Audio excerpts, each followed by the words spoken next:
friends, you are welcome to your favorite learning channel, that is Royal Learning Channel. In this video, we are going to talk about 2025 Waec Biology Practical Likely Questions and Answer. Then I'm going to explain all the necessary steps, the tips, and the precautions that need to be followed while answering biology practical questions. Like students used to say at the end of any examination, they will say that yes, that question very simple. I attempted all questions. So, but at the end of the day, they will end up having C4, C5, or 6. Why?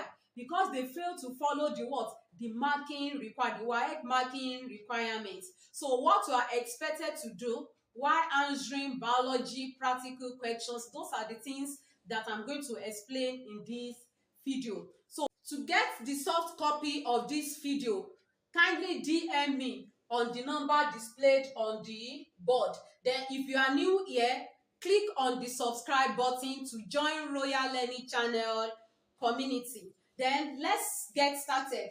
So what are those things that need to be considered while answering biology practical questions? Number one is identification. That is identification of what? Of specimen.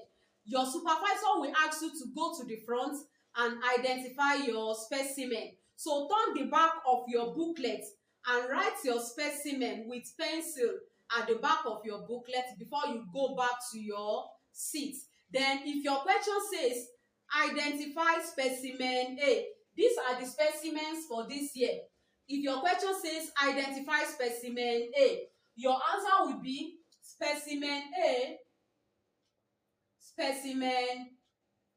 A is, your specimen A for this year is bean weevil.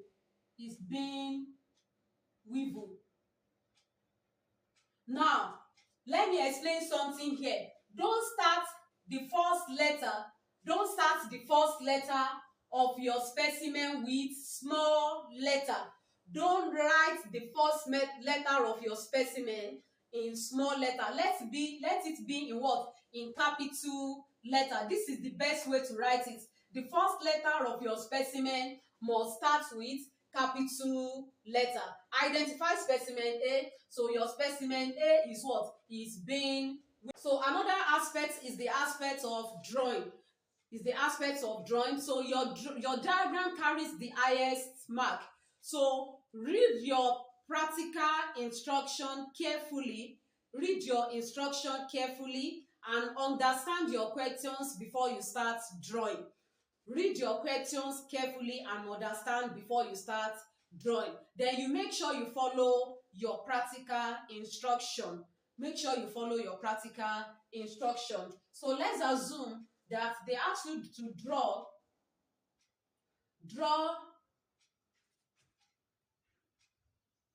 a well labeled diagram of about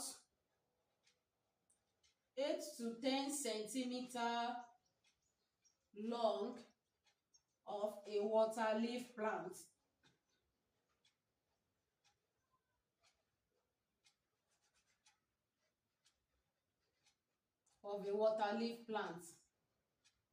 So what you want to draw is a water leaf plant, but at about what? 8 to 10 centimeter long. That is, the length of your water leaf must not be below 8 and it must not be above 10 centimeter. So what do you need to do? Place your ruler at the center of your booklet. At point 0, put dots. Then at 8, put another dot. Then at 10, put dots. So it shows that your diagram must be in between this 0 and 10. This is 8. Then it must not be below this 8. This dot, the point 8.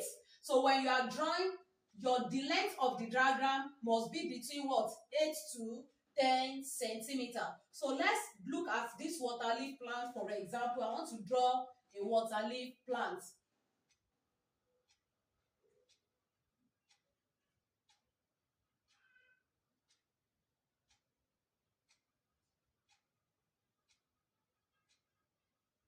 Then you avoid shading while drawing. Don't draw and shade lines in this form.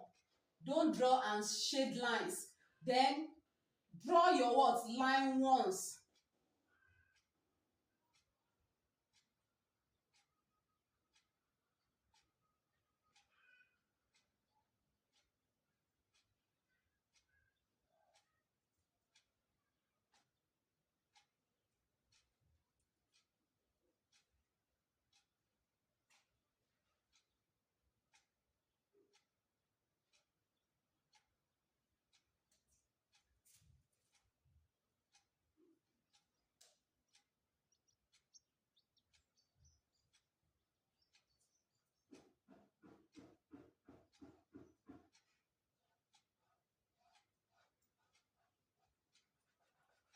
Then after drawing, you still have to place your ruler.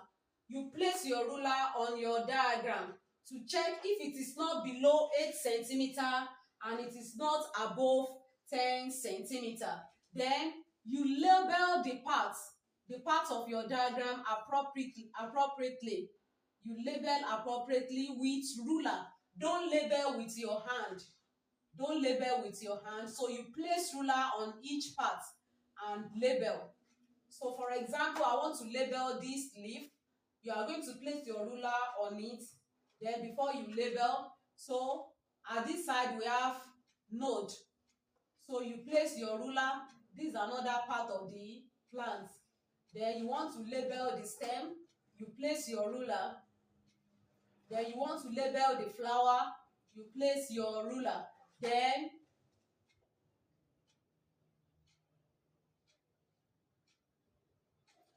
this is leaf. If you want to label in small letter, make sure the first letter starts with what? Capital letter. So you start your first letter with capital letter. That is L.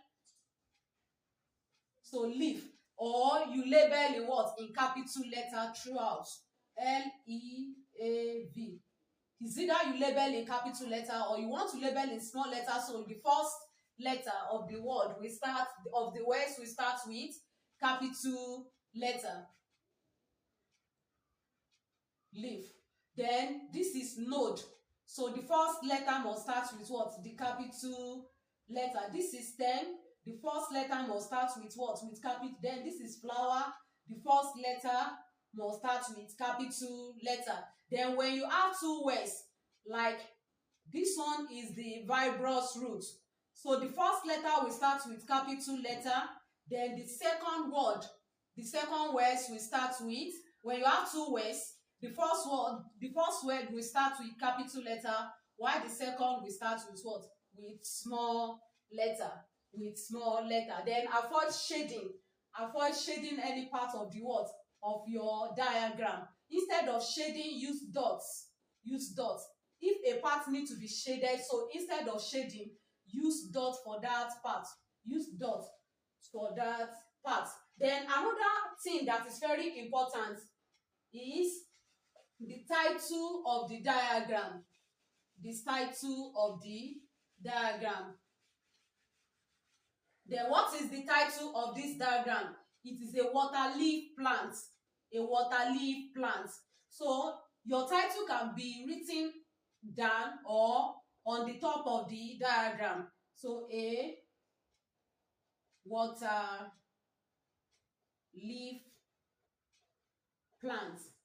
Then the first letter of your specimen must start with capital letter.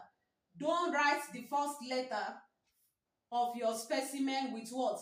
With small letter. Don't start with small letter. Start with capital letter. Then when you write your title in small letter, when your title is in small letter, make sure you underline. When your title is written in small letter, make sure you what? You underline it. But when your title is written in capital letter, you don't need to underline.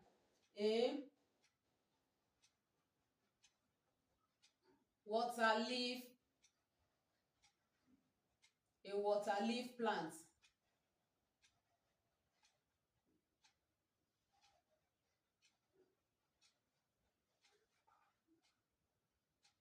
So when you write it in capital letter, you don't need to underline. Then another aspect that is very important is the magnification.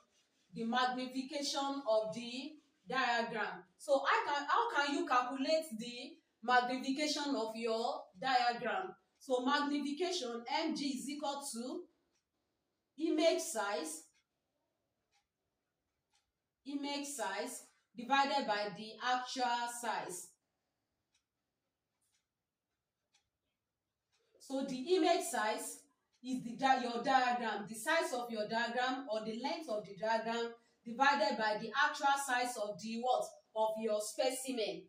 Divided by the actual size of the specimen. So this is my specimen. This is what water leaf plant.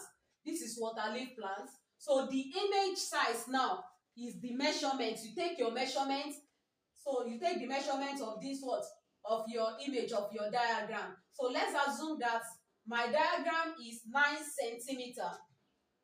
My diagram is 9 centimeter. That is the image size. So 9 centimeter divided by, then you now take your ruler and place it on your what? On your real image. You place it on your real image to measure the length of that image. So let's assume that the length of this water leaf plant is 10 centimeter. 10 centimeter. So the magnification will be equal to 9 divided by 10 centimeter will give me around 0.9. Will give me 0.9. Then my answer, which is magnification, now will now be written as x 0.9. So that is how to calculate magnification. Then it carries what? 1 mark. It carries 1 mark. So make sure that you follow all these necessary steps. Another aspect that you need to be considered is your spelling aspect. Your spelling is crucial in biology practical. Make sure you write down the correct spellings. Make sure you write down the correct spellings. Then we have some words in biology that can even remove someone's teeth. I will advise you to pronounce those words the way you'll be able to write them down. I'm not saying that you should not learn the right pronunciation, but learn those words the way you'll be able to what? To write them down. Let's take the following words for example.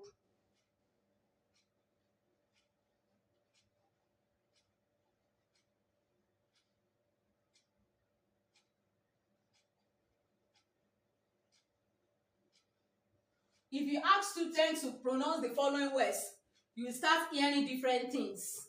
The correct pronunciation for the first one is sopodia. Then if I say sopodia, it's another thing you will write down entirely. But if I want to pronounce this one, I will say pseudopodia, so that I'll be able to write down the correct what? The correct thing. Then if you want to pronounce this one, you call it what? The right pronunciation is amoeba. But if I say amoeba, where is O? It shows that it's AMEBA that you are going to write down. But why not pronounce it what? Amoeba. So amoeba is not the right pronunciation. The right pronunciation is what?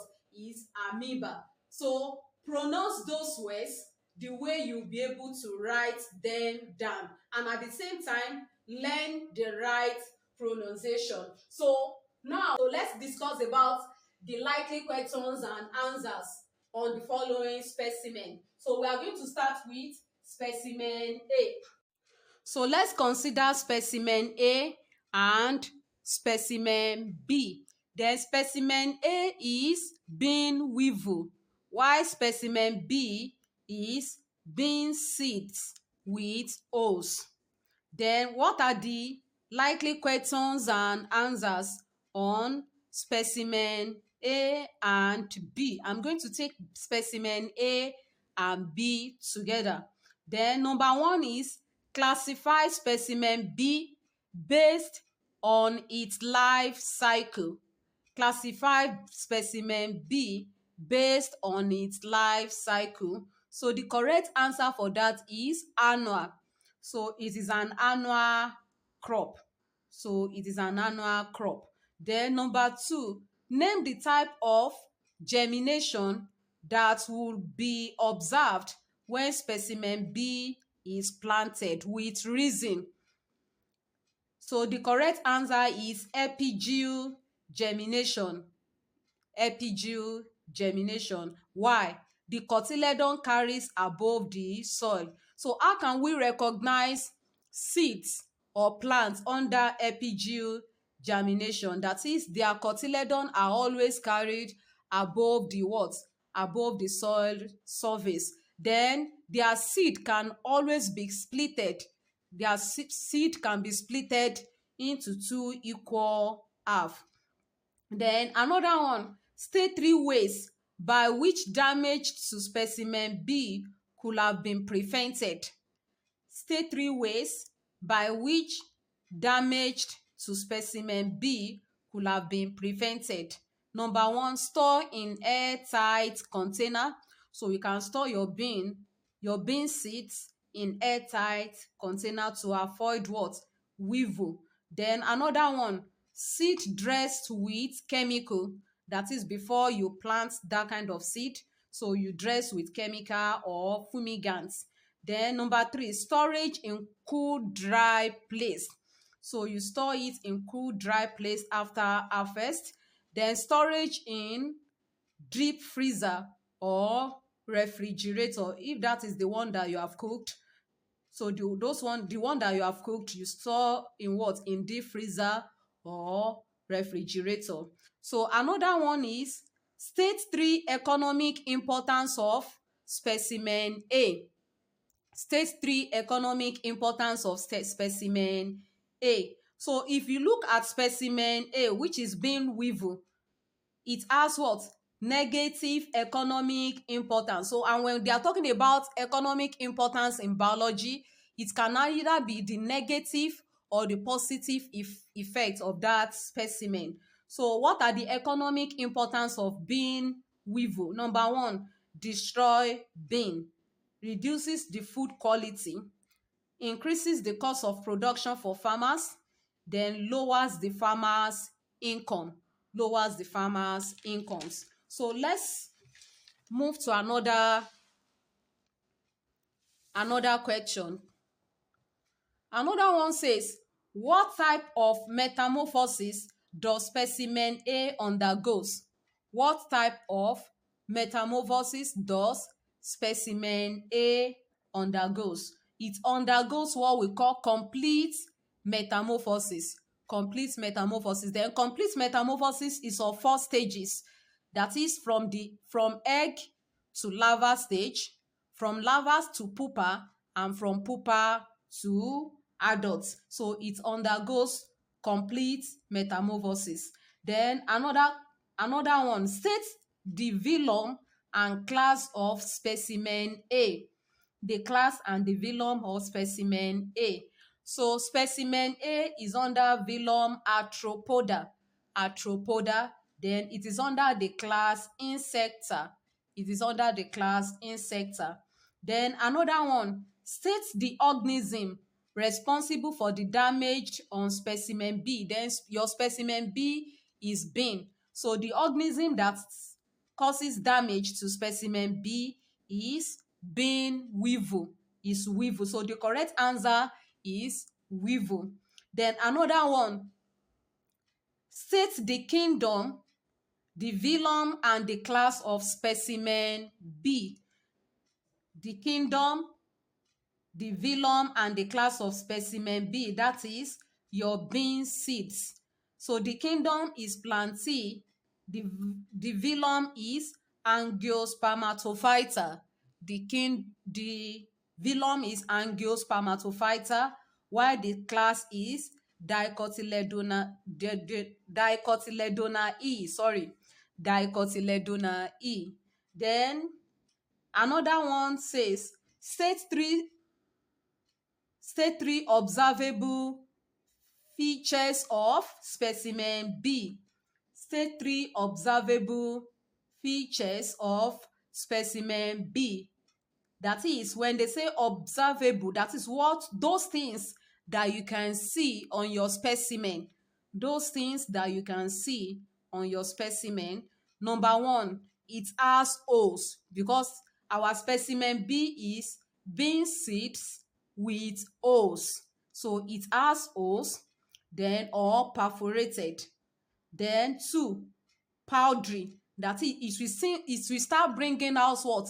Powder. Once those weevils make hole on it. Then another one, spoilt by insects. Spoilt by insects. Then the last one is invested. Invested by insects. Then another one, give two reasons. Give two reasons why Give two reasons why specimen B won't be germinated. Give two reasons why specimen B won't be germinated. Number one, embryo has been eaten up. The embryo has been eaten up. There's one part at the middle of a bean seed. That is the embryo. So that part, very tiny something at the middle, when you split the two cotyledon, that cotyledon, so that thing at the middle is the embryo. So once the embryo has been eaten up, so that bean seed, that kind of bean seed will not what? Will not germinate. Then it lacks viability. It has viability. That is, there is no more life in it. So a damaged seed cannot grow because its embryo does not have the nutrients to support its germination. So it's embryo that always supports what? Germination of what? Of seed. Then another one, state four conditions necessary for the germination of specimen B. So what are the what? The necessary condition for germination of specimen B. So it needs what? Adequate temperature, that is the normal temperature. Then two, air or oxygen. Air or oxygen. Then number two is water or moisture in order to soften the coat. Then another one is viability, that is live seed. Then the next one is state the order and the class, the order and the family of specimen A. The order, states the order and the family of specimen A. So it is under Coleoptera. Coleoptera. So the order is Coleoptera, while the family is Chrysomelidae. Chrysomelidae. Chrysomelidae. So another question on specimen A and B. State three adaptive features of specimen A. State three adaptive features of specimen A. Number one, presence of long proboscis or rostrum. Presence of long proboscis or rostrum for making hole, for boring hole into the seed. Then number two, add four wings. Add four wings. So their four wings is called elytron. Elytron. So the purpose of that four wings is to protect the end and the inner membranous wings. To protect the end and the inner membranous wings. Then number four, possession of small body. They are very small, so it makes it easy for them to penetrate into bean seed.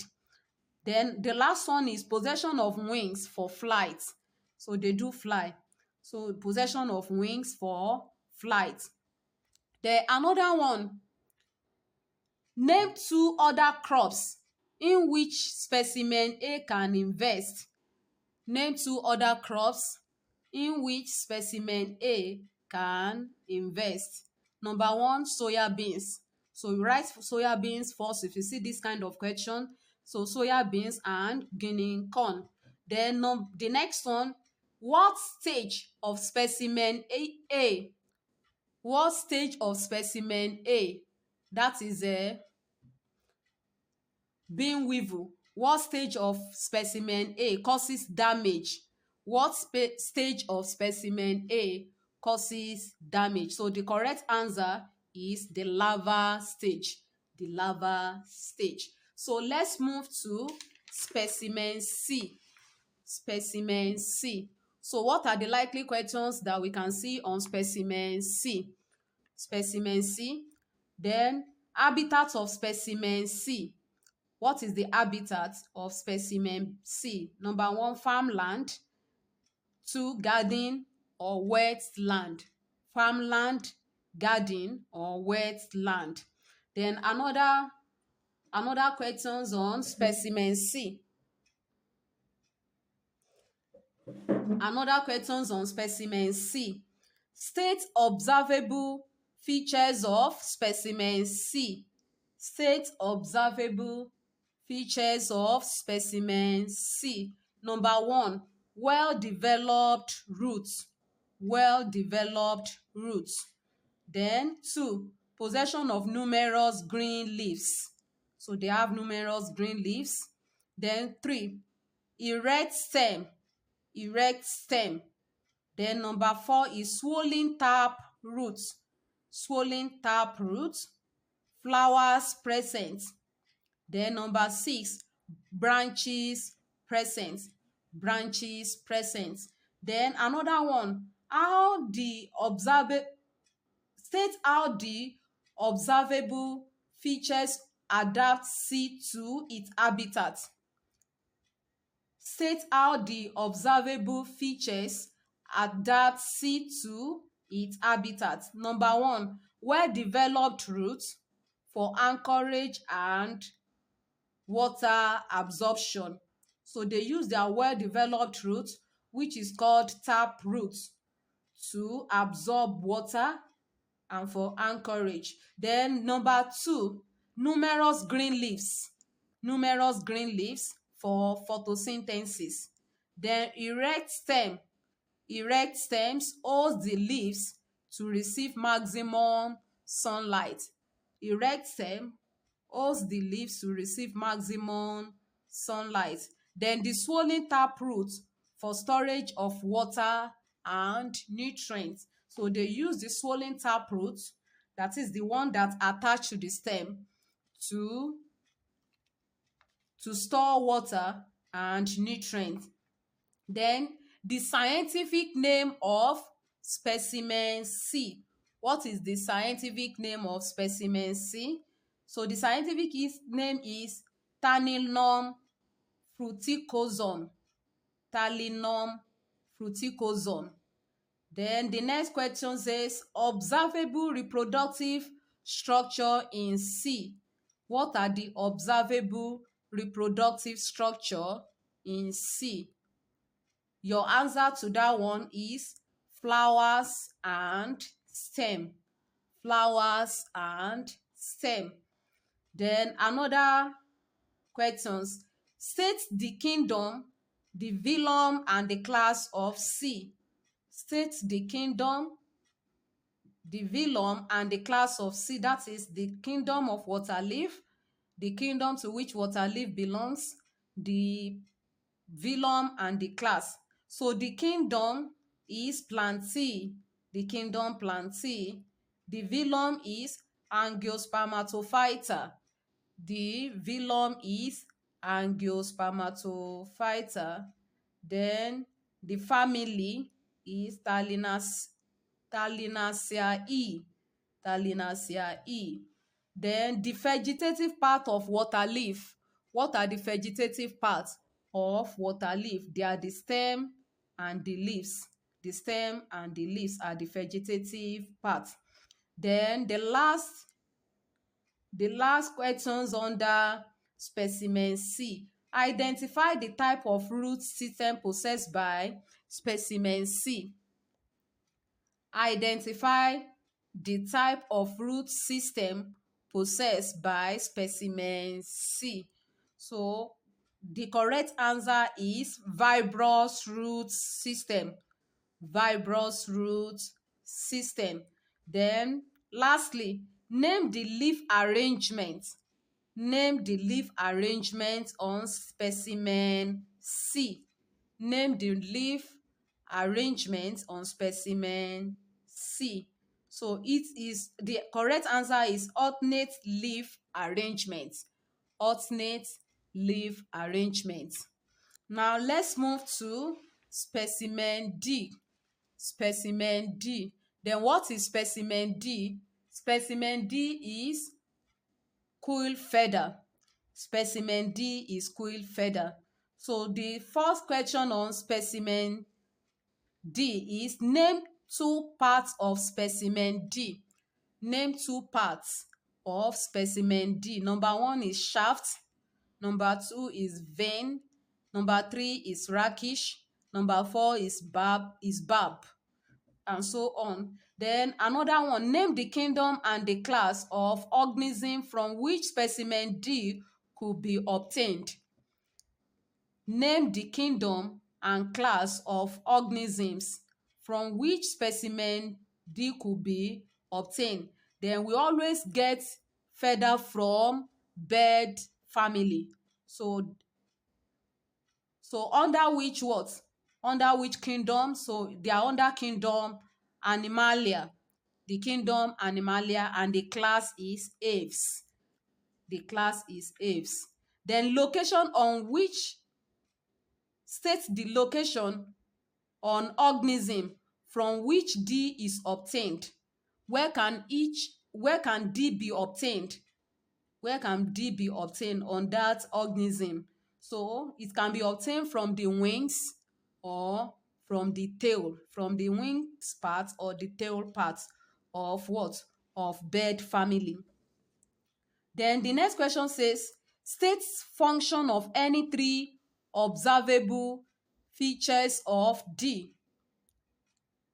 State function of any three observable features of D. Number one, the hollow shaft or the rakish. The hollow shaft or the rakish for light weight, and buoyancy. Then for them to fly easily. That is the function. It makes them what? Fly easily. Then the glossy surface for waterproof. Then number three is interlocking bubbles or closely packed barbs for upthrust. Then function of specimen D. What are the functions of specimen D? Number one, provides insulation. Two, enables flight. Three, for sexual or courtship display. Then four, for identification. Then number four, state four observable features of D. State four observable features of D. Number one, the bubbles present, calamus present, possession of rakish, veins present, barbs present. Then lastly, identify the type of feather. What type of feather? So the feather is contour feather. It is contour feather. So let's move to specimen E and F. Specimen E and F. Specimen E is pineapple fruit, while specimen F is an orange fruit. So what are the likely questions and answer on specimen E and F? Number one, classify specimen E and F according to the following criteria. Classify specimen E and F according to the following criteria. Number one, agricultural classification. So they are under which class? Under agricultural classification, they are fruit crops. Both of them are fruit crops. They are fruit crops. Then their life cycle, they are under perennial. So they are perennial crops. They are perennial crops. So they can survive more than 2 years. That is from 3 years upward. Then another question says, what type of placentation is observed in the cut section of E and F? What type of placentation is observed in the cut section of E and F? So the correct answer is axile placentation. So they are both under axile placentation. Then the reason, because the ovules are attached to the inner wall of the ovary. Their ovules are attached to the inner wall of the ovary along the central axis of the fruit. Along the central axis of the fruit. So the next one, name one example of fruit similar. Name one example of a fruit with similar placentation as observed in the cut section of E and F. So other examples of fruits that are under the same what? Axile placentation are tomatoes and belly pepper. Tomatoes and belly pepper. Then the next question says, say three observable differences or difference and similarities between the longitudinal section of E and transverse section of F. What are the differences between pineapple and orange fruit? That is the longitudinal section of pineapple and the transverse section of orange. So we have crown in pineapple, so crown present. So the parallel, something in form of leaves on the top of pineapple fruit is called crown. So then under orange, crown absent. Crown absent. Then we have core present in pineapple. So the middle part of the pineapple is called what? Core. It is called core. So there is core present. The middle part is called core, but core absent in what? In orange fruit. Core absent in orange fruit. Then under pineapple, there is no true seed. No true seed. Although they have something that looks like seed, we call them seed, but not true seed. Not true seed. Then we have true seed, few seed under what? Under orange fruit. So another one, the similarities, that is their similarities, that is those things that they have in common. Those things that they have in common. They both have ovary. They both have ovary. They are both juicy. They are both juicy. They both have what? Succulent hair. They both have succulent hair. They both have yellow juice. They both produce yellow juice. Then another one, mention one pest and disease of specimen E and F. Mention one pest and disease of specimen E and F. The pest of specimen E is nematodes. Nematodes and pineapple red mites. Nematodes and pineapple red mites. Then while specimen F with fruit flies and aphids. Then disease of specimen E is mealybug. Mealybug wilt rot. Mealybug wilt rot and yellow spots. Then another one, what type of fruit is specimen E and F? What type of fruit is specimen E and F? Specimen E is saurosis. Specimen E is saurosis, while specimen F is berry. Specimen F is berry. Then name mode of dispersal, that is the mode of dispersal of seed of fruit in E and F. So by animals, either by man or animals. Then we are still under animals. We are just higher animal. Human being are higher animals.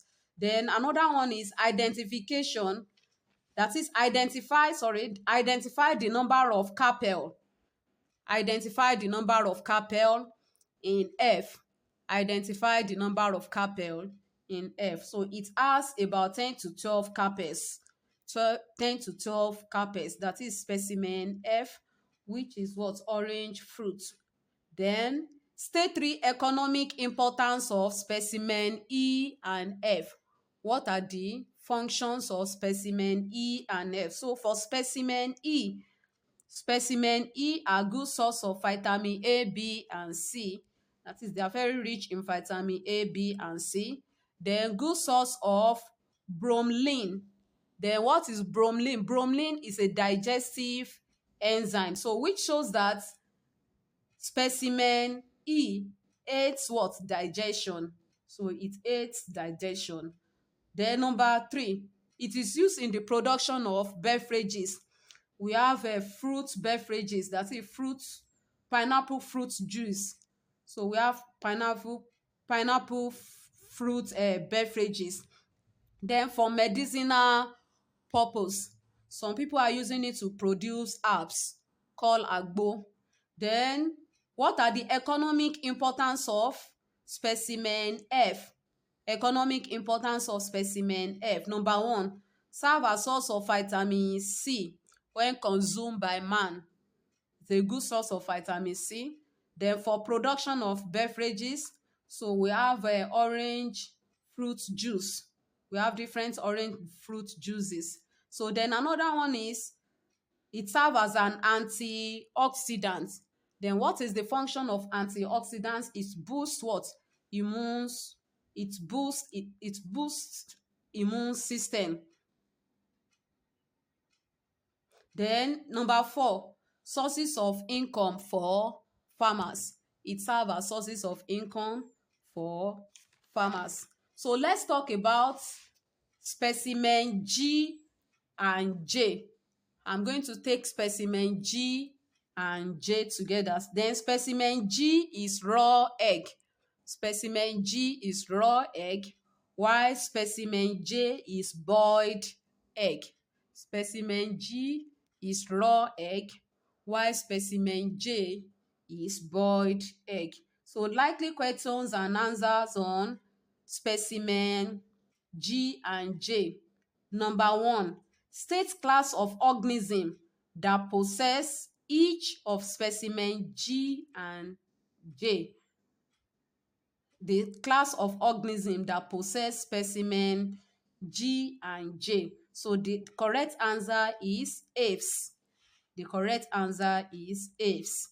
Then the next one, state the biological function of G and J to the organism that possesses it. State the biological function of G and J to the organism that possesses it. For production of offspring. For production of offspring. So the purpose of laying egg is to produce offspring or for reproduction. Then the next one is state the habitat of organism that possesses specimen G and J. State the habitat. So they can be found in the house, in poultry or pen. Then the next one, crack and open specimen G. Then don't forget that specimen G is raw egg.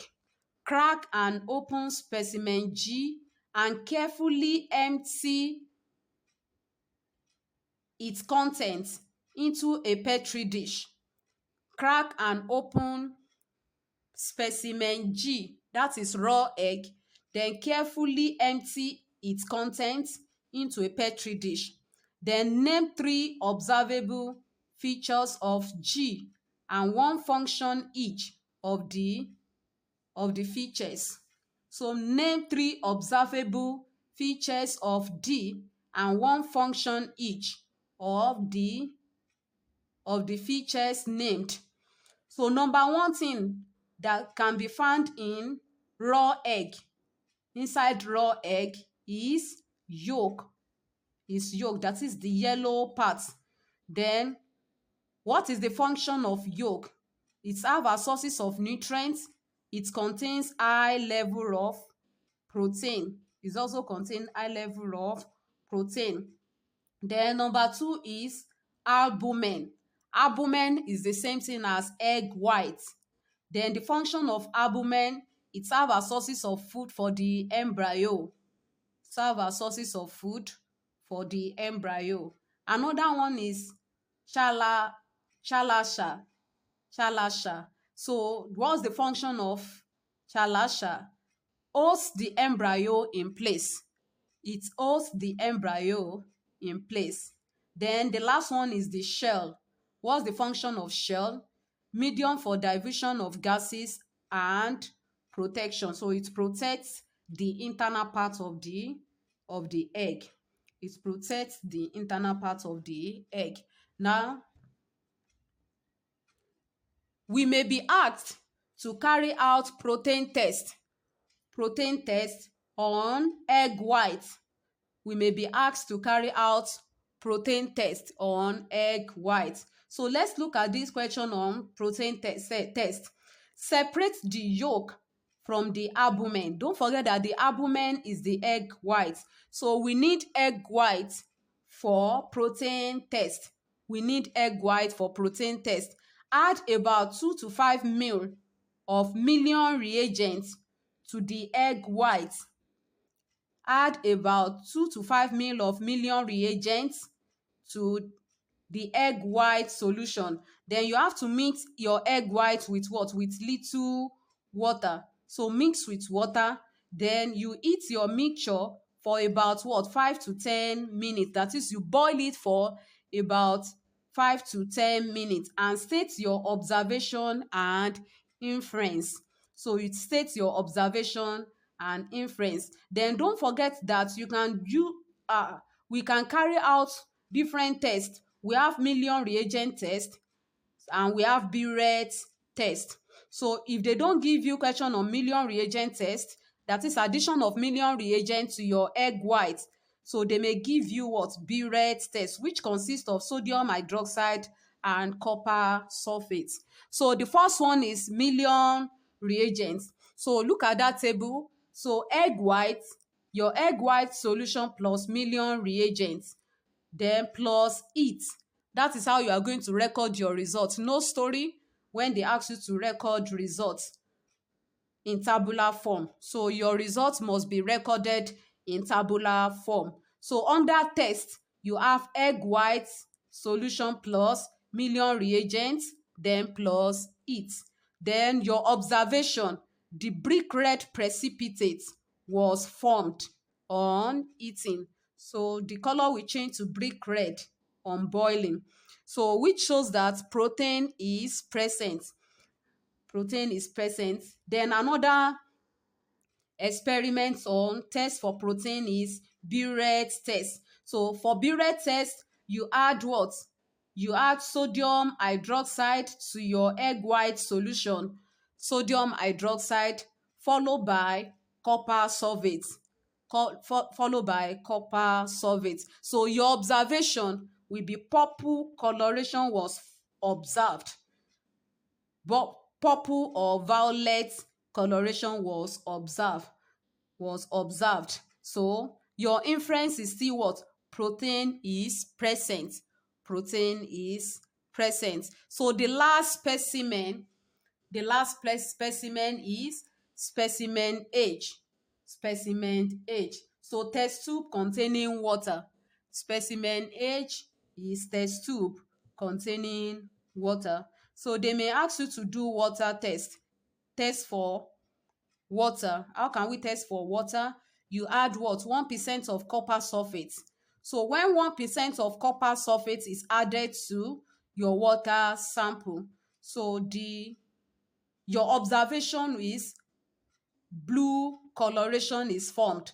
It turns blue. So your answer will be what? Blue. Then they can ask you to state observable features of water. So water is colorless and it is odorless. Water is colorless and odole. So we have come to the end of this class. If you like this video, kindly subscribe to my channel. If you are not part of this channel, then share this video with your friends and comment.